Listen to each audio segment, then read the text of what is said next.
지난달 이 14일에 미국의 유타주에서 이 한 40대 남성분이요, 이 자신의 경비행기를 몰고 이 자기 집으로 돌진해 숨지는 사건이 발생한 적이 있었습니다. 이유는 부부싸움을 한 뒤에 화가 가라앉지 않아서 비행기를 몰고 아내가 있던 자기 집으로 돌진한 것이라고 합니다. 또한 2주 전에 한국의 경북 봉화에서는요, 70대 노인이 이웃주민과 면사무소 직원에게 이 엽총을 난사해서 2명이 숨지고 1명이 다치는 그런 비극적인 사건이 벌어졌습니다. 역시 이유는 이웃에 대한 분노와 원한 때문이었습니다. 이처럼 분노와 원한은 우리가 생각하는 것 이상으로 무서운 결과를 가져올 수 있습니다. 최근 뉴욕타임즈는 보통 사람에 비해 화를 잘 내는 사람들의 사망률이 20%가량 높다는 듀크 대학 의대팀의 연구 결과를 보도한 바가 있습니다. 분노와 미움은 그 자체만으로도 우리의 건강을 해칠 수 있다는 뜻이 됩니다. 사실 이런 예가 아니더라도 우리는 분노와 미움이 우리 삶에서 얼마나 큰 문제를 일으키는가를 익히 잘 알고 있습니다. 가정에서, 직장에서, 또한 교회에서 분노나 미움은 돌이킬 수 없는 많은 문제를 일으킵니다. 그러나 이런 미움과 분노를 해결할 수 있는 방법은 단 한 가지밖에 없습니다. 바로 용서하는 것입니다. 물론 용서하는 일이 절대로 말처럼 쉬운 일은 아닙니다. 나에게 상처를 주고 나에게 나쁜 짓을 저지르고 나를 화나게 만드는 사람들을 용서하는 것은 분명히 쉬운 일이 아닙니다. 그래서 어떤 분들은 그 사람 용서하는 대신 안 보고 살면 되지 뭐, 아니면 속상하지만 그냥 잊고 살지라고 생각하십니다. 그러나 이런 것은 미봉책일 뿐 근본적인 해결책이 될 수 없습니다. 미움과 원망에 대한 근본적인 해결책은 용서밖에 없습니다. 그렇다면 왜 그럴까요? 즉 미움과 분노에 대한 근본적인 해결책은 왜 꼭 용서일 수밖에 없을까요? 오늘 하나님께서 그 이유를 우리에게 알려주십니다. 그래서 오늘 이 시간에는 우리가 서로 꼭 용서해야 될 이유를 오늘 본문 말씀을 통해서 잠깐 살펴보는 시간을 갖기를 원합니다. 우리가 서로를 꼭 용서해야 되는 첫 번째 이유는 용서는 우리에게 자유를 주기 때문에 그렇습니다. 분노와 미움은 우리의 마음을 이렇게 꽉 얽매이는 특징을 가지고 있습니다. 왜냐하면 분노나 미움은 불처럼 격정적인 감정이 되기 때문에 그렇습니다. 불은 사실 아무리 작은 불씨라도 숲 전체를 태울 수가 있습니다. 우리가 잘 아시는 대로 지난달에 미국 서부 지역과 우리 밴쿠버에는 큰 산불들이 발생해서 그 연기로 인해서 날씨조차 좋지 않은 적이 있었습니다. 심지어는 집들이 불타고 산 전체가 잿더미가 되는 큰 재앙이 일어났었습니다. 그런데 이런 무서운 산불의 시작은 항상 조그만 불씨에서 비롯됩니다. 불은 아무리 조그만 불씨라고 하더라도 사실 모든 것을 한꺼번에 다 태울 수 있습니다. 여러분, 분노나 미움도 마찬가지가 됩니다. 아무리 조그만 분노나 미움이라고 하더라도 한번 분노나 미움이 우리 마음에 생기면 결국 우리의 마음 전체를 사로잡아 태워버립니다. 그리고 이를 내버려두면 계속해서 우리의 마음을 사로잡습니다. 또한 완전히 끄지 않으면 언제든지 다시 일어나 우리의 마음을 사로잡아 태울 수 있습니다. 그래서 성경은 이 분노의 이런 특징 때문에 분노를 종종 불에 비유하곤 합니다. 에스더기 1장 12절이 이 사실을 보여주고 있습니다. 그러나 왕비 아스디가 왕의 시종들이 집행하는 왕의 명령대로 오기를 거부하므로 왕이 심히 노하여 그의 속에서 그의 분노가 불 붙었더라. 이처럼 미움과 분노는 불처럼 우리의 마음을 꽉 사로잡는 그런 특징을 가지고 있습니다. 그래서 우리 마음속에 미움과 분노가 있다면 그 미움과 분노는 항상 우리의 마음을 사로잡아 얽매이는 그런 힘을 가지고 있습니다. 그러므로 누군가 나에게 잘못을 범했었을 때 우리가 용서하지 않는다면 우리는 나도 모르게 미움과 징후의 노예가 될 수밖에 없습니다. 즉 미움과 징후가 내 마음을 지배합니다. 그 결과 어떠한 아무런 평안을 느낄 수 없습니다. 우리가 이런 상태에 빠질 때 성령께서는 매우 슬퍼하신다라는 사실을 오늘 본문이 보여주고 있습니다. 오늘 본문 다시 가서 보시면 4장 30절을 이렇게 시작하고 있습니다. 하나님의 거룩한 영, 즉 성령을 슬프게 하지 말라. 그분으로 말미암아 너희가 구속의 날까지 봉인되었느니라. 자, 성령님을 슬퍼하게 하는 내용이 그 다음에 사도 바울께서 31절에서 이어서 이렇게 말씀하십니다. 너희는 모든 쓴 것과 진노와 분노와 소리 지르는 것과 비방하는 것을 모든 악의와 함께 버리고, 그리고 이어서 해결책을 제시하고 있습니다. 32절입니다. 서로 친절히 대하며 상냥한 마음을 품고 서로 용서하기를 하나님께서 그리스도로 인하여 너희를 용서하신 것 같이 하라. 여러분, 지금 이 말씀처럼 성령 안에서 참된 평안을 누리기를 원하십니까? 그렇다면 용서하시기 바랍니다. 어떤 유명한 미국 목사님이 오늘 본문을 설교하면서 다음과 같은 말씀을 하신 적이 있습니다. 제가 그 내용을 한번 그대로 읽어드리도록 하겠습니다. 저는 성령을 근심하게 만드는 최고의 방법은 우리가 원한을 품는 일이라는 결론에 이르렀습니다. 제가 이렇게 말하는 주된 근거는 사도 바울이 성령을 슬프게 하지 말라는 경고를 한 후에 가장 먼저 언급한 것이 바로 분노와 원한이기 때문입니다. 제 경험에 미루어 볼 때에도 내면의 평안을 잃어버리는 가장 빠른 길은 분노와 원한을 마음에 허락하는 것입니다. 그렇게 되면 평안은 금방 떠나가 버립니다. 분노 때문에 내 마음이 이렇게 되는 것은 분명 가치 있는 일이 아닙니다. 저는 내적인 평안을 누리며 살고 싶습니다. 그러나 그렇게 되려면 나를 해한 사람들을 용서하기로, 그것도 완전히 용서하기로 날마다 다짐해야 한다는 사실을 발견했습니다. 원한과 평안 둘 다 처해본 사람으로서 저는 여러분에게 평안이 절대적으로 낫다는 사실을 말씀드리고 싶습니다. 분노와 미움은 품고 있을 가치가 전혀 없는 일이지 않습니까? 여러분, 일리 있는 말씀이지 않습니까? 구원받은 우리는 분노와 미움을 품고 살 이유가 절대로 없습니다. 오히려 성령님께서 주시는 평안함을 누리며 살 필요가 있습니다. 그러기 위해서는 한 가지 방법밖에 없습니다. 오늘 주님께서 가르쳐 주신 방법대로 용서하는 것입니다. 사실 우리 주변에는 용서 못할 사람 투성입니다. 그 사람이 때때로 내 아내나 내 남편이 될 수 있습니다. 아니면 자식이 될 수도 있습니다. 또는 직장 동료나 상사가 될 수도 있습니다. 심지어는 같은 교회의 성도가 될 수도 있습니다. 여러분, 그러나 용서해야 합니다. 용서하지 않으면 나는 절대로 평안을 누릴 수 없습니다. 내가 용서할 때에만 성령님께서 하늘의 평안을 주십니다. 성령님께서는 우리에게 평안을 주시기를 원하시는 분이십니다. 아니, 우리보다 그것을 더 어쩌면 원하시는 분이십니다. 여러분, 그런 진정한 평안을 누리기를 원하십니까? 그것을 결정하는 것은 나의 몫입니다. 비록 용서하는 것이 절대적으로 쉬운 일은 아니지만 내가 주님의 명령에 순종해서 용서하기로 마음먹고 결정했었을 때 놀랍게도 성령님께서 역사하셔서 내 마음 안에 평안을 주십니다. 저는 그런 일을 경험해 본 적이 있습니다. 여러분들도 분명히 경험해 본 적이 있으실 것입니다. 사도 바울 역시 이를 경험하고 우리에게 그것을 알려주고 있습니다. 많은 그리스도인들이 이 사실을 알고 있습니다. 여러분, 우리에게 필요한 것은 용서입니다. 하나님께서는 원망과 미움과 분노와 증오 가운데 우리가 살기를 절대로 원치 않으십니다. 그런 마음 상태는 구원받기 전의 상태였을 때 족합니다. 그런 평안을 우리가 항상 누리기를 원한다면 저와 여러분은 항상 용서할 필요가 있습니다. 그런 저와 여러분들 되시기를 주님의 이름으로 소원합니다.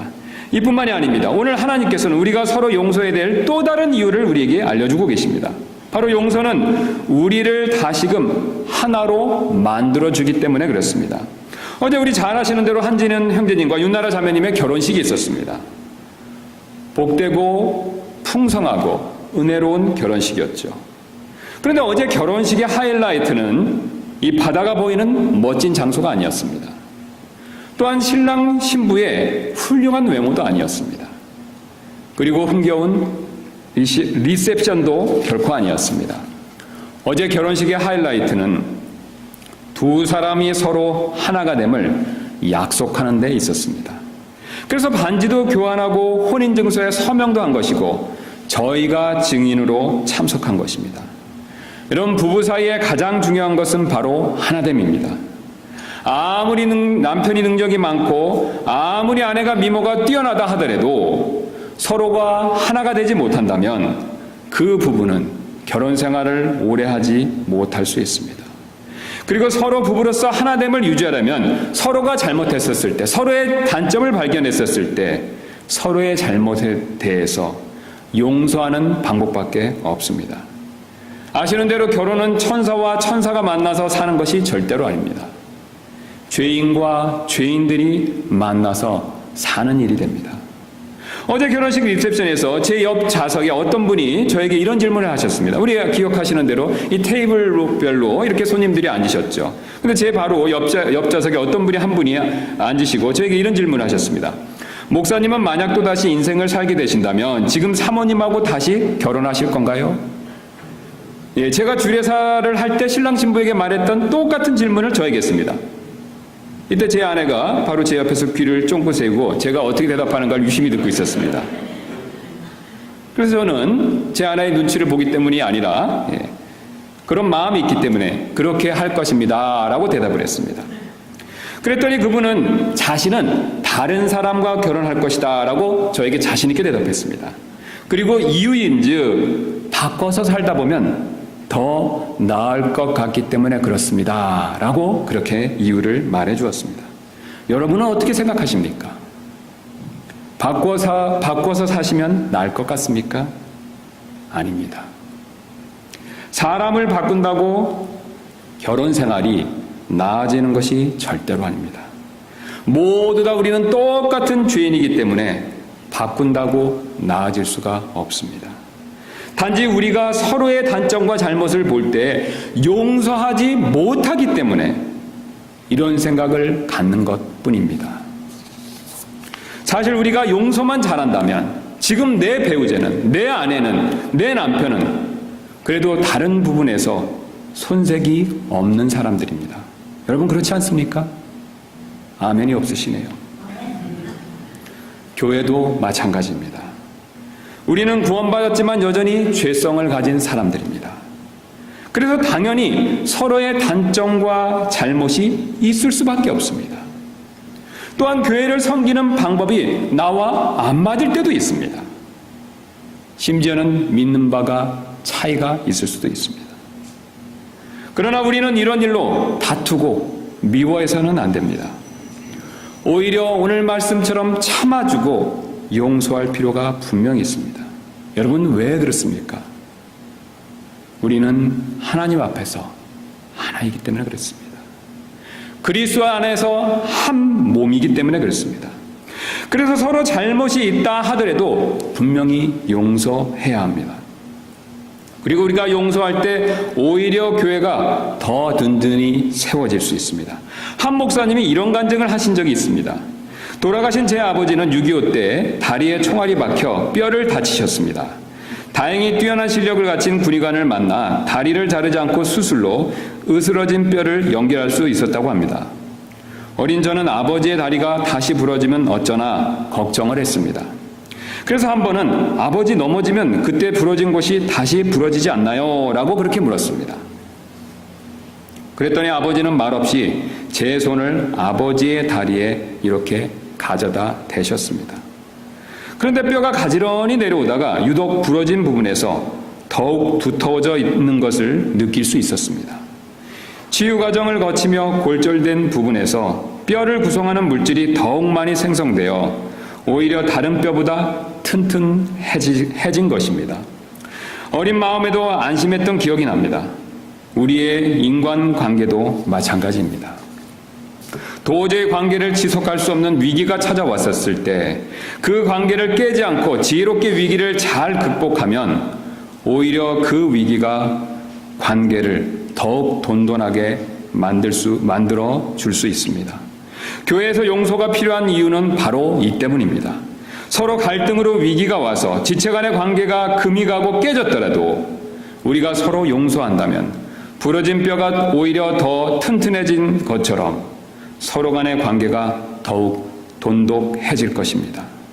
여러분은 어떻습니까? 사실이지 않습니까? 저는 목회자로서 지금 우리 교회에 가장 필요한 일, 가장 시급한 일은 용서라고 믿습니다. 우리 교회가 더 든든히 세워지기 위해서는 성경 지식을 더 많이 배우는 일도 중요합니다. 또한 교제를 더 많이 나누는 일도 분명히 필요합니다. 그리고 교회를 더 열심히 행하는 것도 분명히 중요한 일이 됩니다. 그러나 이 모든 것들보다 지금 우리에게 더 간절히 필요한 것은 바로 용서입니다. 왜냐하면 서로에 대한 용서 없이는 서로가 완전히 하나가 될 수 없기 때문에 그렇습니다. 그리고 서로가 하나가 되지 않는다면 교회는 절대로 세워질 수 없기 때문에 그렇습니다. 그래서 바울은 이 사실을 알았기 때문에 오늘 에베소서 1장부터 4장에 걸쳐서 하나됨을 계속해서 연거푸어 강조하고 있습니다. 무려 12번이나 4장에 걸쳐서 그 사실을 강조해서 말씀하고 있습니다. 제가 그 내용을 전부 주보에 적어봤는데 한번 주보를 봐주시면 감사하겠습니다.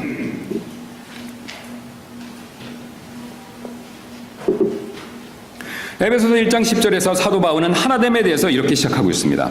이것은 충만한 때의 경륜 안에서 친히 모든 것, 즉 하늘에 있는 것들과 땅에 있는 것들을 그리스도 안에서 곧 그분 안에서 다 함께 둘이 아닙니다. 하나로 모으려 하심이라. 우리의 구원의 목적 중에 하나가 어떤 것이냐면 하나로 모으시기 위해서라고 그렇게 말씀하고 계십니다.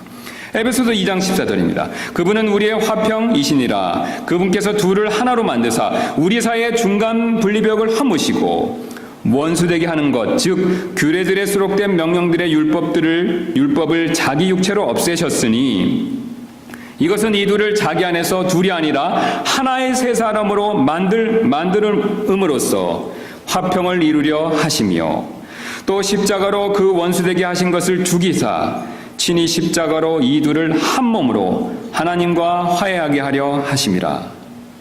그분을 통하여 우리 둘이 한 성령을 힘입어 아버지께로 나아감을 얻나니 그분 안에서 모든 건물이 꼭 맞게 함께 뼈대를 이루어 주 안에서 한 거룩한 전으로 자라가고.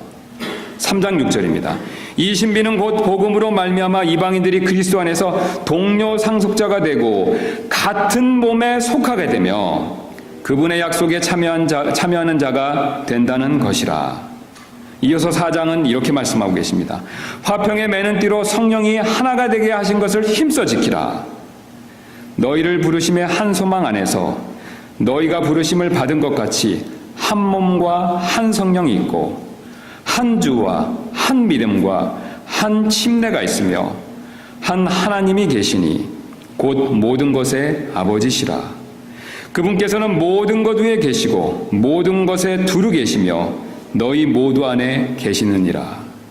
마침내 우리가 다 믿음과 하나님의 아들을 아는 것에서 하나가 되어 완전한 사람에 이르고 그리스도의 충만하심에 장성한 분량에까지 이르리니. 여러분, 지금 사도 바울이 12번에 걸쳐서 무엇을 강조하고 있습니까? 하나됨을 강조하고 있죠. 하나됨은 우리가 생각하는 것 이상으로 이렇게 중요합니다. 여러분, 정말 우리 교회가 하나가 되어 이 말씀처럼 든든히 세워지기를 원하십니까? 아멘 하셔야 됩니다. 그렇다면 바로 오늘 주님께서 그 방법을 가르쳐 주셨습니다. 우리는 서로 용서해야 합니다. 용서할 때 성령님께서 우리를 더욱더 하나가 되게 하실 것입니다. 용서할 때 하나님께서 우리 교회에 우리가 생각하는 것 이상으로 넘치는 복을 주실 것입니다. 그런 저희 교회가 되기를 주님의 이름으로 소원합니다. 우리는 지금까지 우리가 서로 용서해야 할 이유를 살펴보았습니다. 첫 번째는 용서는 우리에게 자유를 주기 때문입니다. 두 번째는 용서는 우리를 다시 하나로 만들어주기 때문에 그렇습니다. 하나님께서는 이 두 가지 외에 가장 중요한 한 가지 이유를 더 우리에게 알려주셨습니다. 바로 용서는 우리의 임무이기 때문에 그렇습니다. 오늘 본문 마지막 32절은 이렇게 말씀하고 계십니다. 우리 본문을 가서 다시 한번 잠깐 보도록 하겠습니다. 32절입니다. 서로 친절히 대하며 상냥한 마음을 품고 서로 용서하기를 하나님께서 그리스도로 인하여 너희를 용서하신 것 같이 하라. 지금 하나님께서 우리가 용서받았으니 우리도 서로 용서해야 된다라고 명령으로 말씀하고 계십니다. 지금 여기 마지막에 서로 용서하기를 하나님께서 그리스도로 인하여 너희를 용서하신 것 같이 하라라고 하는 그 말씀의 형식은 명령형을 취하고 있습니다. 즉 용서하는 일은 우리의 선택사항이 아니라는 것이죠. 용서하는 일은 주님의 명령입니다. 그러므로 용서하는 일은 우리의 임무가 됩니다. 하나님께서는 예수 그리스도의 보혈을 통해 나의 모든 죄를 용서해 주셨습니다. 여러분 이 사실 정말로 믿으십니까? 구원받은 분은 분명히 믿고 계실 것입니다. 하나님께서 우리를 용서해 주셨다는 것은 내 죄를 그냥 못 본 척 해주셨다라는 뜻이 아닙니다. 또한 내 죄를 대수롭지 않게 여기시겠다라는 뜻이 아닙니다. 또한 내 죄를 그냥 없었던 일로 처리해 주겠다라는 뜻이 아닙니다. 하나님께서는 내 모든 죄를 분명히 알고 계십니다. 내 과거, 현재, 심지어는 내가 미래에 지을 죄조차도 그분께서는 분명히 그것을 알고 계십니다. 그럼에도 불구하고 이 모든 것을 우리 이상으로 명확하게 또렷하게 알고 계심에도 불구하고 하나님께서는 예수 그리스도의 희생을 통해서 우리의 모든 죄를 용서해 주셨습니다. 여러분 우리 역시 마찬가지입니다. 우리가 다른 사람을 용서하는 일은 그 사람이 나에게 저지른 죄를 없었던 일로 여기라는 뜻이 아닙니다. 또한 대수롭지 않게 여기라는 뜻도 아닙니다. 우리는 분명히 알고 있고 기억하고 있지만 그럼에도 불구하고 하나님께서 우리를 용서해 주신 것처럼 용서해 줘야 된다라는 뜻이 됩니다. 토론토에 살고 있는 성함이 힘이라고 하는 그리스도인이 다음과 같은 간증을 한 적이 있었습니다. 그는 캄보디아 출신으로 170만 명이 무참하게 살해된 이 캄보디아 킬링 필드를 다음과 같이 경험한 사람이었습니다. 검은색 제복에 붉은색 스카프를 맨 소년병들이 맨 먼저 아버지를 구덩이 앞에 무릎 꿇게 했습니다. 아버지는 마지막으로 고개를 돌려 저를 쳐다보았습니다. 그리고는 그들이 괭이로 머리를 내리찍자 아버지는 소름 끼치는 비명을 지르며 구덩이 안으로 굴러 떨어졌습니다. 마오라고 불리는 사람이 나를 뒤에서 쳐서 아버지 위에 떨어뜨렸습니다. 내 남동생들과 누이 그리고 다른 집 아이들이 내 위에 굴러 떨어졌습니다. 그들이 떠나간 지 5분쯤 후에 저는 몸을 일으켜 보았습니다. 가족들을 일일이 살펴보았지만 모두 죽어 있었습니다. 이때 저는 무덤 앞에서 절을 하고 가족에게 3가지를 맹세했습니다. 어머니, 아버지, 그리고 형제, 자매들이여, 내가 살아있는 한 반드시 복수하겠습니다. 그렇게 못하면 승려가 되겠어요. 그리고 이 2가지 약속을 지키지 못하면 캄보디아를 떠나겠습니다. 1984년 중반에 저는 타이 국경을 넘어 어느 국경도시 근처에 있는 난민 수용소를 통해 89년에 캐나다 토론토에 도착하여 한 기독교 단체에서 운영하는 시설에서 생활하게 되었습니다. 그곳에 있는 사람들은 제가 겪은 일을 제 업보 탓으로 돌리지 않고 저를 하나님의 사랑으로 감싸주었습니다. 그리고 저는 그리스도인이 되었습니다. 그러나 저는 제 머릿속에 감옥을 만들고 제 가족을 죽인 살인범들을 그 안에 가두어 놓고 살고 있었습니다. 가족을 이룬 후 15년 동안 저는 매일처럼 제가 만든 그 감옥 안에서 그 살인범들을 도륙하고 도끼로 찢고 두들겨 패는 상상을 하며 살았습니다. 그러던 어느 날 저도 용서받았기 때문에 그들도 용서해야 된다는 사실을 깨닫게 되었습니다. 그래서 캄보디아로 돌아가기로 결정했습니다. 제일 먼저 우리 가족을 죽인 마오를 만났습니다. 마오와 3시간을 함께 보낸 후 제가 그를 껴안으며 이렇게 말했습니다. 저는 하나님의 은혜 때문에 당신을 용서합니다. 그 말을 하면서 저는 마음속으로 울었습니다. 그러자 저에게 말할 수 없는 큰 감동이 찾아왔고 그 결과 그동안 제 마음을 억눌렀던 고통이 완전히 치유되고 마음속에 기쁨이 되살아나는 일을 경험할 수 있었습니다. 그날 이후에 저는 완전히 변화되었습니다. 사실 하나님의 용서를 제대로 안다면 저뿐만 아니라 우리 모두는 누구든지 용서할 수 있습니다. 그분은 셀 수 없이 많은 나의 모든 죄를 십자가를 통해 용서해 주셨습니다. 그런데 왜 우리는 상대의 잘못을 용서하지 못하고 있나요? 수조 원의 빚을 탕감받고 왜 수만 원을 안 갚는다고 상대의 목을 조르고 있는가요? 용서하지 못하는 사람은 어둠 속에서 헤매는 인생을 삽니다. 과거 저처럼 스스로 분노의 감옥에 갇혀 삽니다. 스스로 고통당하며 삽니다. 용서하지 못하는 사람은 참 평안이 무엇인지를 경험하지 못합니다. 그러나 용서는 분노로 가득 찬 어두운 우리 인생에 광명을 비춰줍니다. 용서는 이처럼 다른 인생을 살게 만들어줍니다. 그래서 가장 멋지게 원수를 갚는 길은 바로 용서하는 것입니다. 하나님께서 그리스도로 인하여 우리를 용서하신 것 같이 여러분들도 서로 꼭 용서하시기를 부탁드립니다. 우리는 이 시간 이후에 아시는 대로 곧 주님의 만찬을 거행할 것입니다. 우리가 주님의 만찬을 거행하는 이유는 과연 무엇입니까? 주님께서 우리를 용서하신 일을 기억하기 위해서이지 않습니까?